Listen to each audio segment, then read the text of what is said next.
welcome back to the David Frum Show. I'm David Frum, a staff writer at The Atlantic.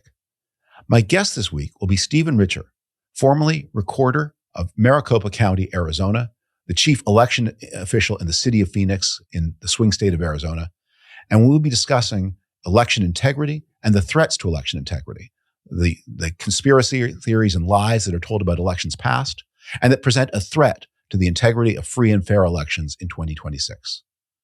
My book this week is The Decline and Fall of the Roman Empire, which I choose because this month, February 2026, marks the 250th anniversary of the publication of the first volume of that famous book in February 1776. There are 6 volumes altogether, the last published in 1788, but February 1776 announces the arrival of this tremendous achievement of historical research and English literary triumph. Before turning to either the dialogue or the book, I want to begin with some thoughts about a very upsetting thing that happened over the past few days, and that is the posting on the social media account of the President of the United States of a scurrilous, racist, insulting, and stupid video about the past President of the United States, President Barack Obama, and his wife, former First Lady Michelle Obama. I'm sure many of you have seen the video or images of it. You know what I'm talking about. You've heard the many stories that the Trump White House has told, many contradictory stories about how this came to be. I'm not interested in decoding which of those stories is closest to the truth or furthest from a lie. And I'm not interested in adding my voice one more condemnation to this offensive and stupid act.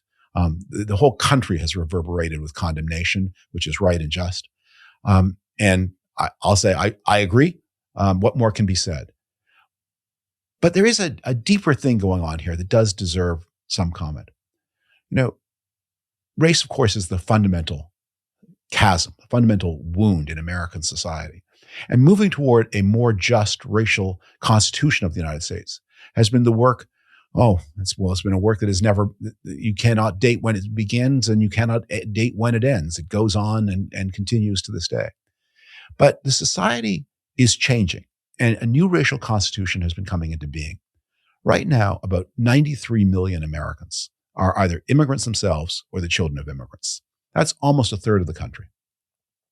It's a different country than it was when the Civil Rights Act was passed or when the affirmative action programs of the 1970s began to be devised. In the half century since those affirmative action programs have come to be devised, the racial fabric of America has been reinvented in many ways. And one of the questions that we're all left in the 2020s is whether these programs of racial restitution continue to make sense in a country that is so different from the country that existed when these programs were put into place. Now, it has fallen to the Trump administration. It has fallen in the Trump administration's time to respond to these changes. The Supreme Court of the United States has ruled in important decisions that it is more and more skeptical of programs of racial preference to correct for past racial injustice. In 2023, a pair of cases ruled that preferential treatment of undergraduates who are seeking admission to colleges is probably almost always illegal. And the Trump administration, in one of its more normal actions, something that you would expect from a more normal kind of government, has followed up or responded to the lead of the Supreme Court by issuing executive orders, rolling back preferential treatment in many areas of employment and hiring. And many American companies have responded by changing their approach to equal opportunity. They are ending the practice of trying to ameliorate past injustice by having preferences in the present and moving toward an approach that treats all applicants more equally than they have been treated in the recent past. I must say, I regard this as progress. I think this is the right way to go. I think it's the only way to go in a country where, as I say, 93 million people are immigrants or the children of immigrants to whom America's tortured racial history was something that happened before their families arrived on these shores. And they don't understand why their life chances should be abridged or artificially boosted because of something that happened in a past that was not their own familial, personal past. It's not sustainable in such a country to treat people from certain backgrounds more favorably and people from other backgrounds less favorably. It's not sustainable. And it will only inflame feelings that are already touchy enough. But the administration that has the job of bringing us to a more perfect union, of restoring more equal treatment, of finding some way forward from the preferential programs of the past, it is absolutely indispensable that such an administration show itself in every respect to be animated by ideals of equal treatment, racial fairness, justice for all. When the president is acting like some kind of internet troll, some kind of Klansman with access to a AI machine, he discredits everything that his administration is doing that looks like something that another administration might also do. He ratifies every allegation of every critic of that administration, of every critic of the Supreme Court, of every critic of anyone who has ever held out for equal treatment under law by saying, you know what, the president is obviously motivated by racial animus. He's overseeing this, these acts of racial profiling by a paramilitary force that is masked and poorly trained and poorly led, and that is sending people into, that is apprehending people because they don't like the way their accent sounds, they don't like the look of their face, and sending them to prisons where they're held without due process for weeks and months, that is sending children under the age of 10 to similar kinds of camps. In every way that this administration tries to prove that it is indeed motivated by the worst, ugliest, most primitive kinds of prejudice, and then it asks Americans to trust it as it dismantles outdated correctives to the prejudices of the past. This isn't sustainable either. If you are going to attain equal justice, you have to do it by treating people equally. I believe that. I think the Supreme Court, its decisions on these matters have been broadly correct. I think it's going in the right direction. And I think that the critiques of past diversity programs, maybe they were not as powerful at the beginning as they are at the end, but by the 2020s, they remain very powerful. And there are 93 million people to whom all of this has to seem oppressive, unfair, and none of their concern. But if we're going to get from here to there, we can't be poisoned by the kind of talk that comes off the president's social media page and comes from the lips of the people around him. The people who lead the government must be seen to be just for anyone to believe in the justice of what they do. And this is one case of so many where even the parts of the Trump administration's agenda that some people might like, that even I might like, are disqualified and discredited by the Trump administration's own actions and by the president's own personality. It's so tragic. It's so unnecessary. It's so ugly. It's so stupid. It's so shameful. It just makes you wince and say, why does it have to be like this? Why can't it be better? Why can't we be having a politics that is productive? Why can't we be talking about things that matter? Why do we have to have people who act like children and adolescents at their worst? We are discussing the things that matter most or should matter most to us all. And now, my dialogue with Stephen Richer.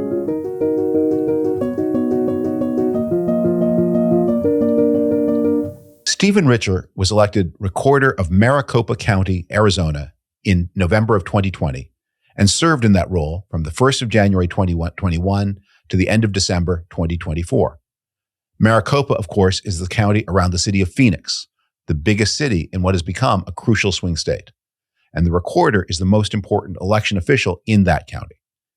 Richer, a Republican, held firm against President Trump's conspiracy theories and wild allegations against the election of 2020, and then faced another round of such allegations in 2022 and another round again in 2024 when Kari Lake was on the ballot, first for Arizona governor and then for the United States senator from Arizona. Richer now writes, teaches, and practices law. He's a native of the state of Utah, a graduate of Tulane and the University of Chicago, from which he holds both his law degree and also an MA. I got to know Stephen as a regular contributor to my Frum Forum website in the 2010s. He's a man of steadfast courage, and it's a pleasure to welcome him to the David Frum Show at a time when the Trump administration is mounting a renewed attack on the independence and integrity of the American voting system. Stephen, welcome to the David Frum Show. Thank you very much. Thanks for all you taught me previously, and it's good to be back. My wife keeps saying, when do you think these invitations are going to dry up? And then President Trump does something related to elections, and I get another round of interviews and invitations. So it's good for business. So long as he's crazy, you'll be employed, or you'll be busy anyway, because you have a new life away from all of this madness. But let's start with your first exposure to the madness. So you take office on the 1st of January of 2021. minutes before the attack on Congress, in the throes of all of these denunciations of the integrity of the vote, especially in your state. What was that like in 2021? It was surreal because so many people were asking things about the 2020 election, and I was just getting into this office. I was still figuring out basically how to dial out of the office, who works in different spots in the office. COVID's going on. It's an office of 160 people. I'm just trying to get to know everyone's faces. And meanwhile, we have January 6th that happens, and then we have protesters outside of our facility. We have some of my erstwhile allies saying that my office had participated in stealing the 2020 election. And then by my second week, I had been subpoenaed from the Arizona Senate for all of the materials relating to the 2020 election. And that began the whole endeavor known as the Cyber Ninjas Forensic Audit. And boy, we spent a whole year going over 2020, and it was a lot. Because you were a Republican and always have been a Republican, people in the president's camp were looking to you to agree with their story, however farcical it was, and you didn't. That's right. I think that, well, I was very patient with it. And a lot of the people who were coming to me with these allegations were people who I considered friends. They were supporters. And so they were people who I presumed to have good faith questions about election administration. And I thought that if I dug in, if I researched them, and if I got them answers, and I did it in a way that was polite, and if I did it in a way that was factual, that this would just be a scientific process, and we would have questions and we would have answers and we would move on. But it maybe it took me a while, but maybe a year into the process, I realized that was not going to be the case. Yeah, I'll say here, as someone who's known you for a while and then watched you or observed you in your public presence, in these public interactions, you're a very non-fiery personality. You are very patient and low-key, and you agree to take seriously a lot of things that people will say. I had a vision. It came to me in a dream. The ballots are hidden in a vault underneath a lake, and you would say, "Oh, okay, can you give me the GPS location of the vault and the lake?" And you never lost your cool, but the allegations just got wilder and wilder, didn't they? They did, and more than that, they seemed adverse. They seemed stubborn to getting any answers. And eventually I just realized, you don't want answers from me. You don't want me to investigate. You just want me to affirm what you want to believe to be true. And that was very saddening to me because I come from, I guess, a world in which the epistemological process is highly valued, in which man is a rational creature and things can be scientifically discovered. And so why did I try to be nice? I tried to be nice because I don't think anyone has ever persuaded somebody else by telling them that they're an idiot, even though it might be satisfying to say. And I tried to be nice just so that when I look back on my actions throughout this whole affair, I can hopefully, at least feel good that I wasn't too terribly mean to people. I've had a few moments where I've slipped, but I think I've done pretty well. Now, you make the point that what was especially frustrating about these allegations was it was not one allegation that people would dig in and stick to no matter all the contrary evidence.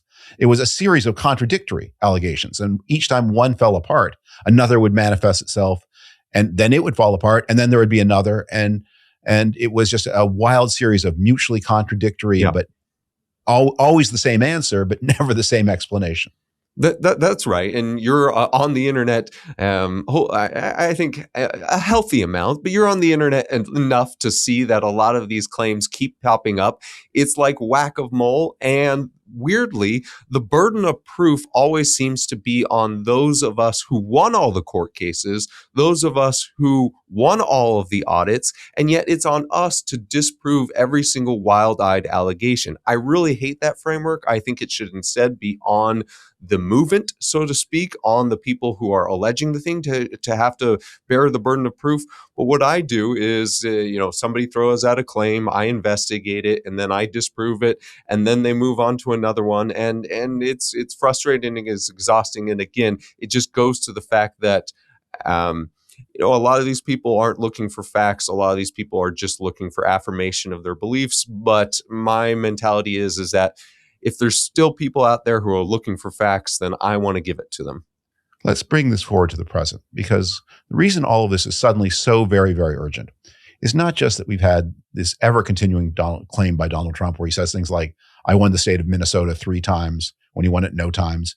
And you might think, okay, well, he's just a deluded old man who happens to be president. And that's probably not even the most harmful, untrue thing he believes. He is president now. No one doubts that. And he wasn't president for the 4 years after the election he lost. And that's history. But right now, the president and his supporters, including the director of national intelligence, are engaged in an attack on the voting system in Georgia in 2026 with an eye to what looks like some scheme to distort or twist the elections that are expected in November of this year. You have written about what you think may be going on. What's going on? We don't know. I think we're going to find out more in the next 48 hours because the affidavit for the warrant in Georgia, in Fulton County, Georgia, is going to be unsealed. And that could give us a better idea of what motivated this FBI search, what allowed the judge to be convinced that they had probable cause that a crime had been committed. But I don't know to what ends. Is it really just to pursue 1 or 2 people and try to charge them with a crime? Is it with the goal of claiming that the 2020 election should be, I don't know, like undone for, sort of like when they find out that a football team had actually used drugs or had paid players, and they strike off the championship from the historical records. And this way they'll strike off Joe Biden's 2020 victory from the historical records. Or is it for stuff moving forward? I'm not sure, but this is unprecedented territory. Sure, Donald Trump and others have done a lot to cast doubt on our election system, but this is the first time where the entire machinery of law enforcement of the federal government has mobilized and has gone into a county. Well, one thing that you hear said that they may be thinking of is in the wilder precincts of election denialism in 2020 and 2021, there was a fantasy that the government of Venezuela, not a known technological leader, but that somehow had magic technology, which allowed it to change the outcome of votes in the United States. And now there's been the Trump invasion of Venezuela, or the raid into Venezuela, which a lot of us hoped would be some effort to restore Venezuelan democracy. But no, it's just a kidnapping of one of the thugs who runs Venezuela, leaving all the other thugs intact. The election aspect is some people speculate that what Trump has in mind is take Nicolas Maduro, the former dictator, put him in front of an American court and have the prosecutors, who are the ones who have not resigned because they have integrity, but the ones who remain who don't, have them say, Dictator Maduro, you can either spend the rest of your life in an American jail, or we can let you go if you just affirm this crazy idea we have that magic Venezuelan technology changed the results in 2020. Does any of that sound like something that could happen? So some of your listeners might be like, what the heck is David talking about? What is he making up? This is so facially ludicrous that nobody would believe this. But people do believe this. This is born out of a theory from the 2020 election that 2 election technology companies, Smartmatic and Dominion Voting Systems, had connections to Hugo Chavez, who had somehow gotten in cahoots with those companies to rig future elections, and that this tabulation equipment flipped votes from Donald Trump to Joe Biden.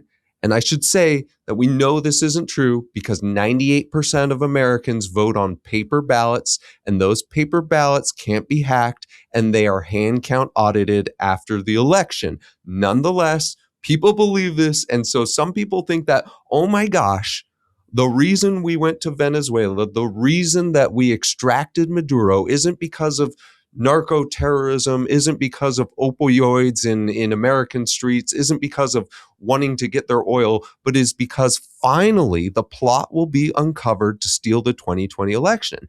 And so if you're Nicolas Maduro and you're sitting there in presumably not the nicest conditions, I think he's got to be thinking about this as potentially a golden ticket out, because you and I know, and many are surrounding Trump know, that the one way that you can get in his good grace, no matter what misdeed you have committed in the past, is that you can tell him that he certainly has never lost an election and that the 2020 election was stolen from him. I mean, this has just been a path for so many people to get appointments, a path for other people to get pardons, a path for people to get business negotiations. Even right now, Tina Peters, the Mesa County clerk who committed a number of felonies under state law in Colorado, but they were done in the name of Donald Trump winning the 2020 election. He's pulling out all the stops to try to get her out of prison in Colorado. And I think it could even extend to someone as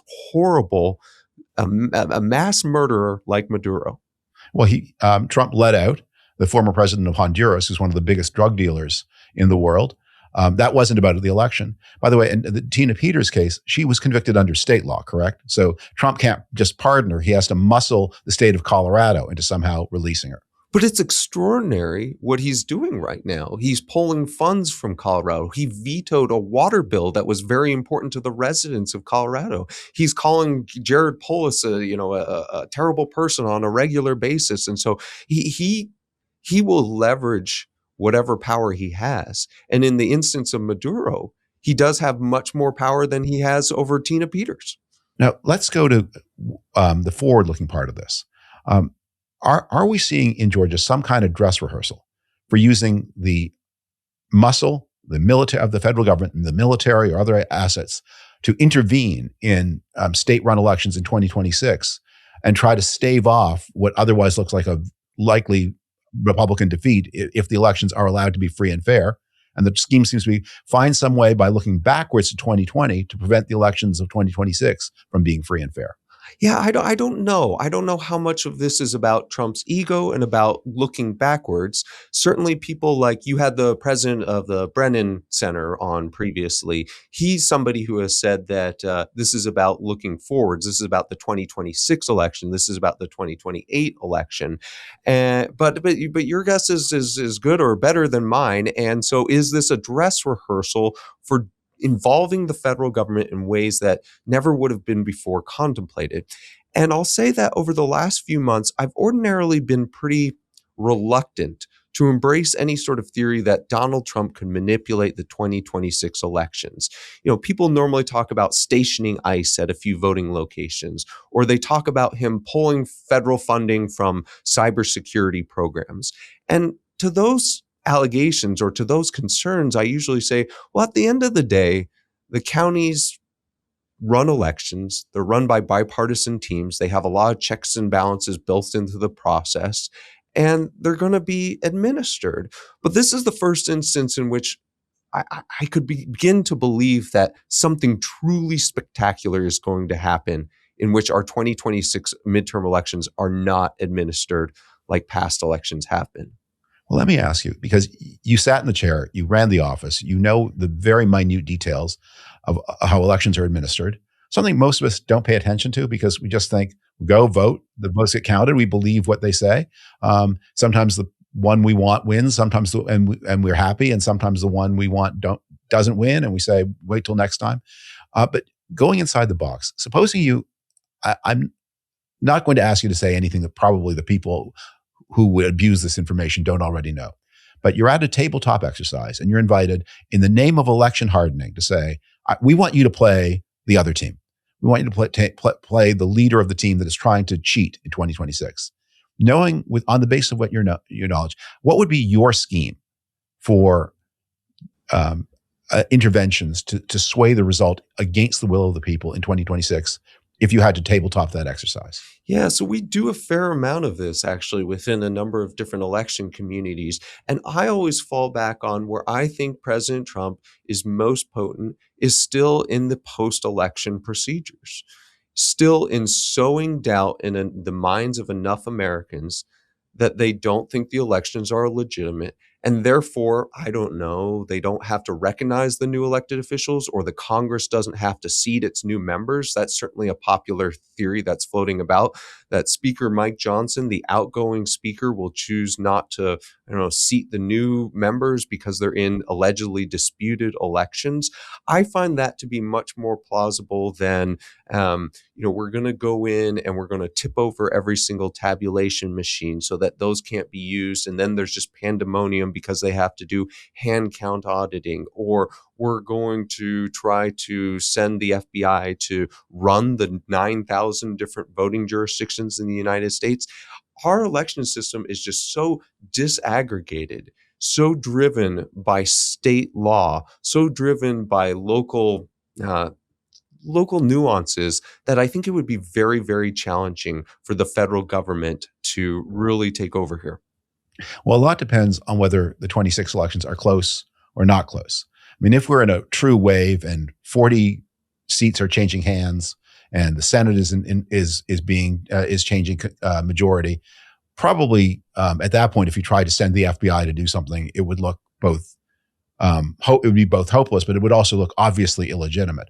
But if it's not 40 seats that are changing hands, but just 6, and you have an idea in the week before the election which those 6 are likely to be, could you do something then? Could you send Tulsi Gabbard and the FBI to Charlotte and Tucson and a few chosen jurisdictions and seize machines there? Would that have any positive outcome for them, or is it still hopeless? Yeah, so I think that is a scenario that's been discussed, where you don't go to every 9,000 voting jurisdictions, you don't go to all the precincts, certainly don't go to all the polling places, but you do go to the competitive swing races for the United States House, and you do something to disrupt them. And perhaps in that instance, you could present law enforcement on such a significant level that election administrators would just have to throw their hands up and say, we can't operate in this environment, or we can't operate without our machinery, such that you can never get a conclusive result. I still don't know how at the end of the day you make the ballots say something different than what they said. But just seizing everything and not even allowing the process to go on, I mean, that would be pretty extraordinary, but that would have obviously a disruptive effect. And then I guess we would never really know who won those contests. And I think that this is especially vulnerable in California, where California usually takes about 2 weeks to complete their count, because they have almost everyone votes by mail, and a large percentage of people either drop off their mail ballot on election day, or they even mail it. They postmark it on election day, and then it doesn't even arrive until several days later. And so if the administration already knows that it's going to come down to just a few swing districts in California, moves in there, California, of course, is already ready to be seen as sort of the liberal boogeyman. And so maybe the narrative writes better there. Based on your experience in Arizona, how far down this highway will other Republican officials go? When Donald Trump and the people around him and Kari Lake were saying these crazy things about the elections in your state, did most Republican office holders sort of shrug wearily, or did they say, well, it may not be true, but it's our team that's saying the thing that is not true, so we have to be full-throated? Do not underestimate the importance of politics for a politician. David Mayhew said, politicians are single-minded seekers of re-election. And that is more true than I wanted it to be and I learned that when I got into office. And Republicans care about the opinion of Donald Trump because he is uniquely powerful within the Republican Party. And so almost every single Republican that I spoke with after the 2020 election, in terms of elected Republicans, knew that there was very little to Donald Trump's allegations of a stolen election. At best, they stayed quiet. At worst, they went full-throated along with it because they knew it was a path to political riches, whether higher office or fundraising, and so on and so forth. And so I was just consistently disappointed at how few people there were who were willing to stand up and say, no, 2 + 2 still equals 4, even if the president doesn't want it to be so.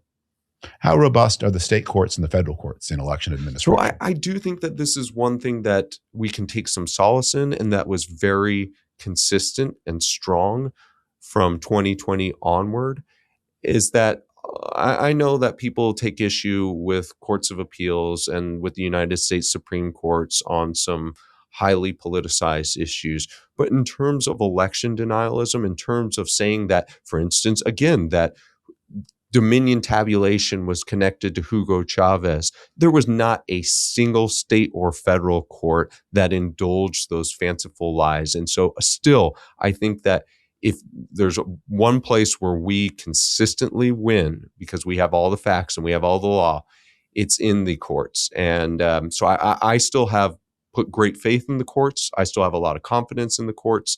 And I do think that that is one of the bulwarks against anything that might happen in the 2026 election.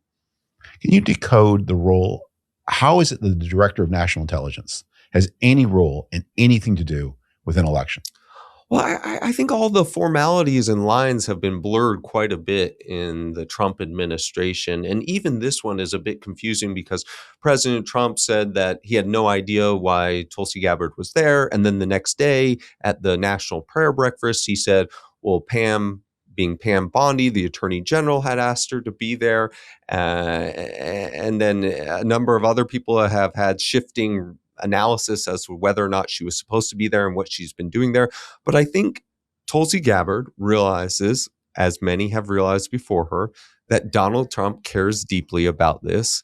And less important than coloring within the lines or only doing what is within your purview is showing Donald Trump that you care about this and doing, quote, something about it. And so I think that for her positioning within the Trump administration, it was a smart move.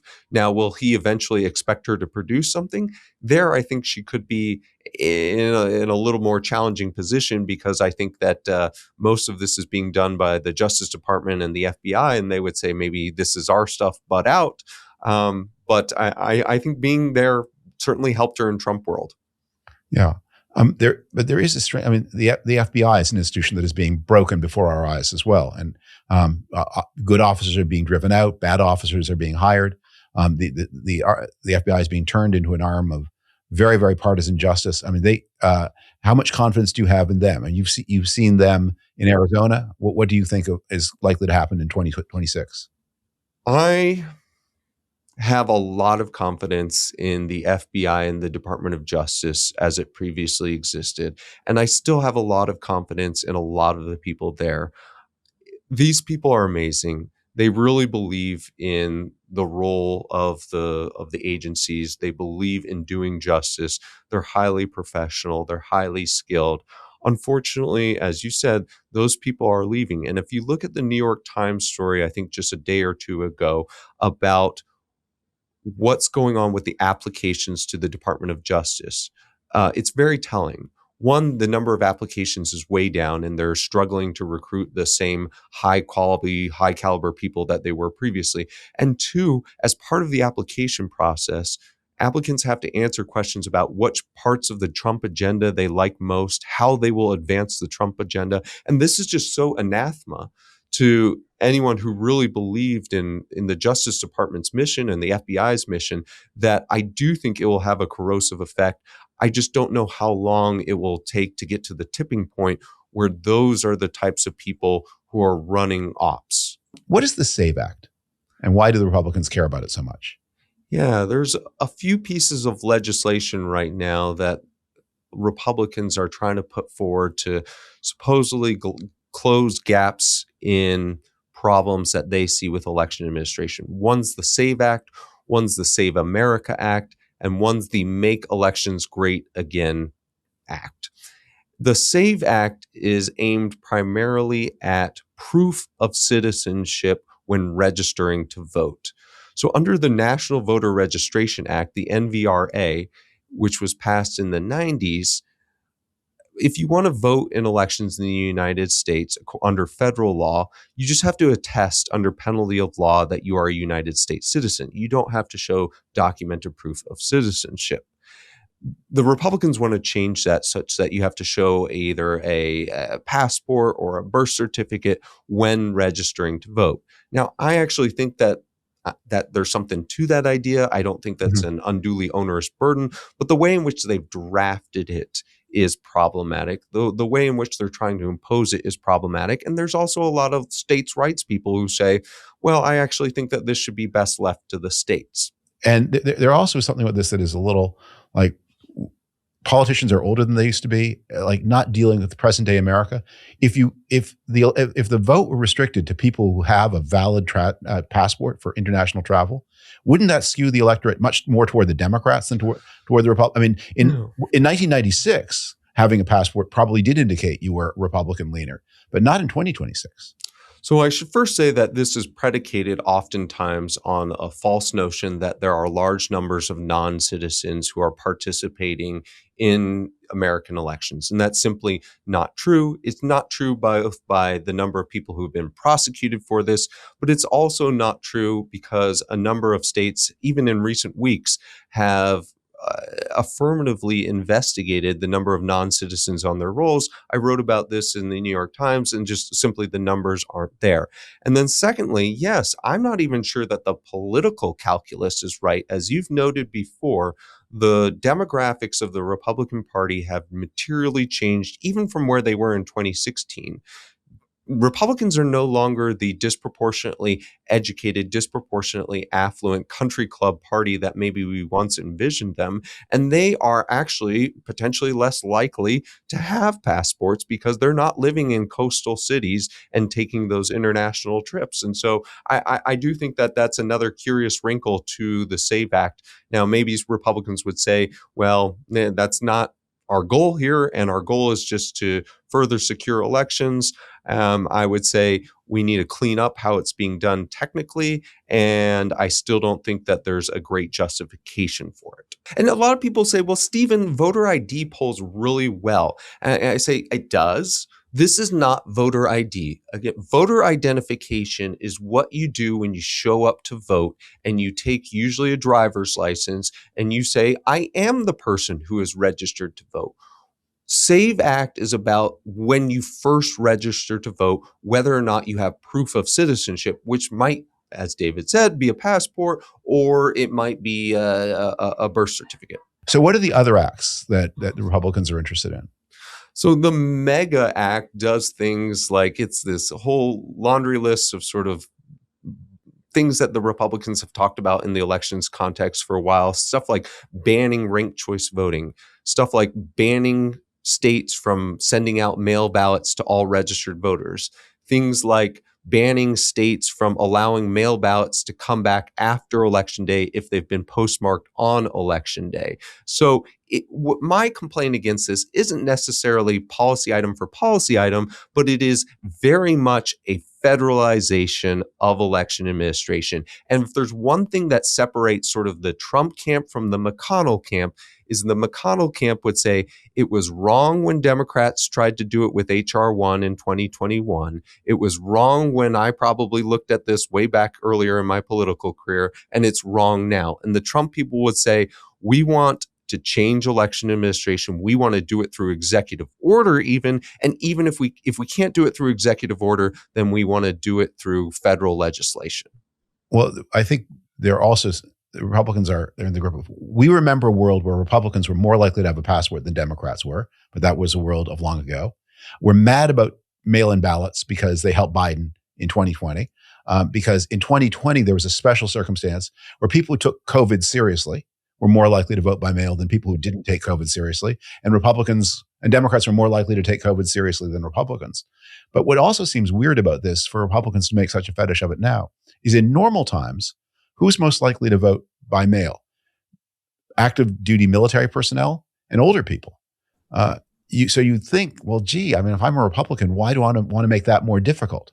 Yeah, so the irony, well, this is an irony. And in Arizona, it was the McCain machine that we used to call it that really got mail voting down to a science for a while. And it was all the people we like to say in Sun City or out in Gilbert, which are sort of towns further removed from the central core of Phoenix, who didn't want to go into a voting location, who didn't want to get out of their 55 plus communities, who wanted to mail in their ballots. And so a lot of these narratives have flipped. It's interesting to somebody like me who's been watching this for a little while. It's not always rational, but I'm trying to meet it where it is. Yeah. I mean, these are things. I mean, you can debate the SAVE Act. You can debate these Of other course. measures. In a way, you can't debate someone who believes that Hugo Chavez from beyond the grave Correct. is tampering with American voting dials. That's right. And again, my complaint with the SAVE Act is often about the predicate, the false predicate, which is that large numbers of non-citizens are voting in our elections. And that, again, that has been demonstrated time and time again to be false. Now, we can have a public policy debate about what's the appropriate amount of documentation for proof of citizenship. Public policy debate. But too often in the Trump world, in election administration, we're debating facts that shouldn't have to be debated. Let's wrap this up with take us back to what happens on a voting day in most of America. So you show up, you stand in line, you execute your vote however your county does it. What happens? And then you leave, and then you don't think about it until you turn on the TV. What happens after you leave that room? So if you vote at a voting location, you'll either fill in your ballot with a hand mark, you'll hand mark it with pen and you'll fill in the ovals, or you'll have a touch screen and then it'll print a piece of paper and then you'll feed it into a tabulator at the voting location. Let me pause you right there. So even though you've used a machine to create to generate the ballot remains a paper ballot. Correct. Again, so 98% of Americans have a paper ballot of some form, whether that's filling it in yourself by hand or whether that's touching ovals on a screen and then printing it off and still having a paper ballot. Right. Okay. In my precinct in Washington, that's what we do. We touch the screen, we get a piece of paper. Then what happens? And then you're going to go as the voter and you're going to make sure that it has all of your selections as you intended. So it'll say for this race, you voted for this person. For this race, you voted for this person. For this race, you voted for that person. And then you're going to feed it into the tabulator. You're going to feed it into a little mini tabulator that is at a voting location. At the end of the night. Wait, let's stop. Who supervises this? County or city workers who have been trained to do this, who are bipartisan teams. Oftentimes, depending on the jurisdiction, they've been offered up by the county Republican Party or the county Democratic Party. But these are almost, in most circumstances, a bipartisan team of paid temporary county or city employees. So they're not full-time city or county employees. They are people who have been specially recruited for that one-day service. Correct. For working a voting location, those are ordinarily temporary workers. And there'll be a Republican and someone someone named by the Republicans, someone named by the Democrats. That's right. Okay. And they're watching what's going on. That's right. And there's a whole bunch of procedures. Usually you have to document a whole bunch of different things. But at the end of the day, you're going to take all of the ballots that have been run through that tabulator, and you're going to take the memory device from the tabulator itself. And you're going to wrap that memory device in tamper-proof packaging, make sure that it can't be damaged, make sure that it can't be tampered with. You're going to give it to a bipartisan team, and they're going to take both those ballots and that memory device to a central count facility. So that will be either within your county or within your city, where all of the different voting locations go into in order to aggregate the results.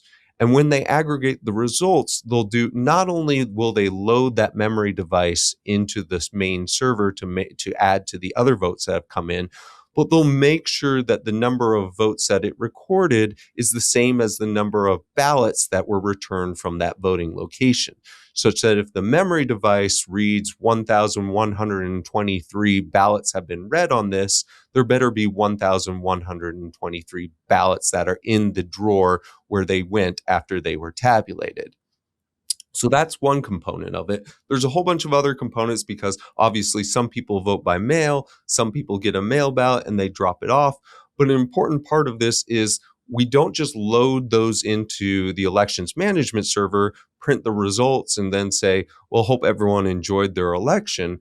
There's always going to be post-election audits that are going to be open to public observation and are going to be done in a bipartisan manner. So here we really get to the core of the Hugo Chavez claim, which is that the tabulation equipment itself took votes that were for Donald Trump and it awarded them to Joe Biden.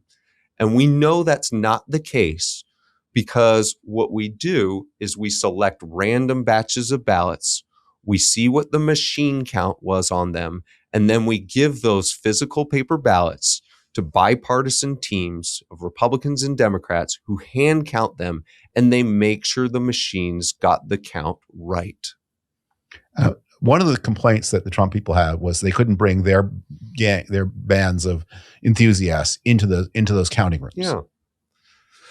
So every county differs in terms of how many observers it allows, but in terms of people who actually work the process, we in Maricopa County, we welcomed all types. If you were somebody who didn't believe in the validity of elections, that's fine. We still took you in. But we didn't just take you and your 5 buddies and just send you off to one voting location. We take you in, we train you, we talk with you, and then we integrate you into other teams of people from different backgrounds, teams from people of different politics, teams from people who have been doing this different lengths of time. And there is a little bit of that sort of almost watchfulness over each other. And I think one of the really beautiful things about election administration is that in almost all instances, the people who come in and are part of this process develop a camaraderie with the people that they work with, and they develop a sense of pride in the results, and they develop a sense of defensiveness in that they were part of this process. And so I say to anyone who is still questioning how these things work, either go and get a tour of your elections facility, or better yet, figure out how you can be an observer for your political party, or figure out how you can participate in at least one part of the election process. You mean convert cheap cynicism on Twitter into actual civic participation, and maybe not only will you have a better understanding, but you might be a better person at the end of the process. Yeah, and there's some great social science studies about people who serve on a jury walk away with a better perception of the criminal justice system. And while this hasn't been as studied in the election worker context, from my anecdotal experience, I firmly believe that is true. And it is something that is constructive, and it's something that will actually teach you rather than just retweeting or resharing the Rumble video or the Truth Social post or the Twitter post. In Maricopa County, how many people are involved in the process in a big year, like in a presidential year? So for the 2024 presidential election, we had about 2.6 million registered voters in Maricopa County, and we had over 3,000 temporary workers helping with that process. That's everything from the people who are working at a voting location, to people who are driving box trucks, to people who were working in our warehouse, to people doing signature verification, to people who were actually taking the ballots out of their return mail envelopes in bipartisan teams and smoothing them out and making sure there aren't rips or gum on the ballots before we put them into the tabulators. And so really it's a very time-intensive process. It's a very redundant process, but it's a pretty remarkable process, and there are lots of ways to get involved.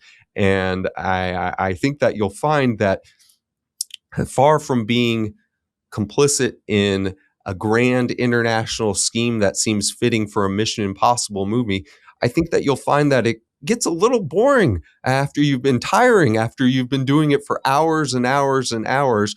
But it's important because that is how we can affirm the validity of the election.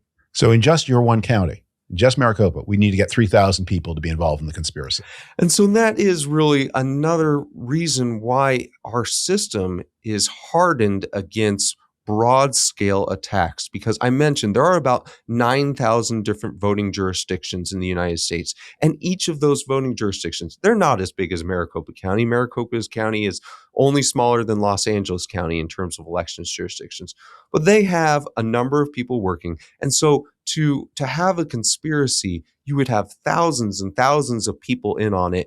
And my experience with most political secrets is as soon as more than 3 or 4 people know about it, it's probably getting out. Stephen, thank you so much for joining me today. I learn so much from you every time we speak. I'm grateful to you for speaking to me today. Thanks, David. I really appreciate it. Bye-bye.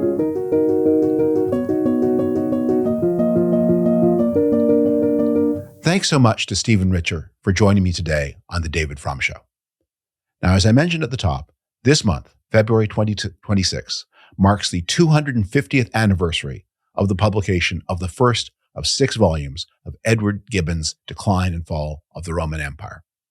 Now, I won't claim to have read every word of all 6 volumes, nor have I listened to all 126 hours of the audiobook as recorded by Charlton Griffin, who is an incredible hero. I've listened to a lot of them, and I strongly recommend the audiobook. It is a fascinating way to spend time, but it's a lot either way, whether you read the 6 volumes or listen to the 126 hours. But I've dug deeply enough into the book to have absorbed its message for our time, and that's what I want to talk about today, because this book remains, or this series of books remains, not only a tremendous monument of history, not only a great milestone in intellectual development, it continues to shape discourse in our own time in ways that are powerful, but also sometimes a little misleading. So let me explain what I mean, why this book is so relevant, and why I'm talking about it today. Edward Gibbon was a man of the Enlightenment. He was a secularist. He was someone who had what we would call a broadly liberal, that the word would not have been used that way in his time, but a broadly liberal view of politics. He was a man of great tolerance. He was an easygoing man, the opposite of a persecutor, the opposite of an advocate of any kind of arbitrary or absolute authority. So in that sense, a very modern figure. But in another way, as an historian, he was quite an old-fashioned figure, a backward-looking figure. His book, written in 1776, or begun in 1776, the last volume was published a dozen years later in 1788, is very much under the imprint of the ideas of Niccolo Machiavelli, who lived 250 years before Edward Gibbon, and through Machiavelli to the classical literary tradition of the Romans and the Greeks. When Gibbon is explaining the decline and fall of the Roman Empire, he, again, is a very modern man. He uses not only literary evidence, he uses coins and inscriptions and all the techniques that were made available by archaeology as it existed in his time. But many of his ideas, as I say, are very strikingly modern, but his central explanation of what happened to the Roman Empire is backward-looking. It's the Machiavelli explanation. What he thinks happened was that there was a decline in the civic virtue of the Roman people. And this decline in civic virtue was the key culprit of the collapse of the Roman Empire. What did he mean by civic virtue? What he meant was a kind of self-denying, materially austere commitment to active citizenship, active participation in public life. There was more of that early, there was less of that later. As that civic participation declined, so did the Roman Empire. And many people who read his book in 1776 and after took from that reading that a message that was in some ways very helpful to building modern societies, and we all should be active citizens, but also misleading, because it created an idea that people are more virtuous at one period, less virtuous at another. It made the story of the success or failure of societies very much a matter of individual behavior and less of institutional success. Now, again, Gibbon was in no way a naive person. He understood the importance of institutions. One of the big villains of his book is the rise of the Christian church, which in his telling diverts Roman attention from this worldly to otherworldly activities, from being willing to work on behalf of the commonwealth in the here and now to looking for some kind of reward in heaven, for being less willing to use weapons to serve in the military, and more inclined to privatize their life. And there's obviously some truth to this. Christianity did change the way the Roman civilization worked, but it's not clear that there was any less involvement in civic life in Roman life in the 400s or 500s than there was in the 100s when he begins his story. But what he did introduce, and this is really the thing we need to be cautious of, was a kind of biologization of history, an idea of decline and decadence that decline makes sense when we talk about individual creatures. After a certain point in our lives, we were all on the path of decline, leading to extinction. And he introduced, he brought concepts from the idea of art and science, the idea of decadence into history in a way that biologized the development of societies. And this is an idea that in our time can lead to some pretty sinister complexes.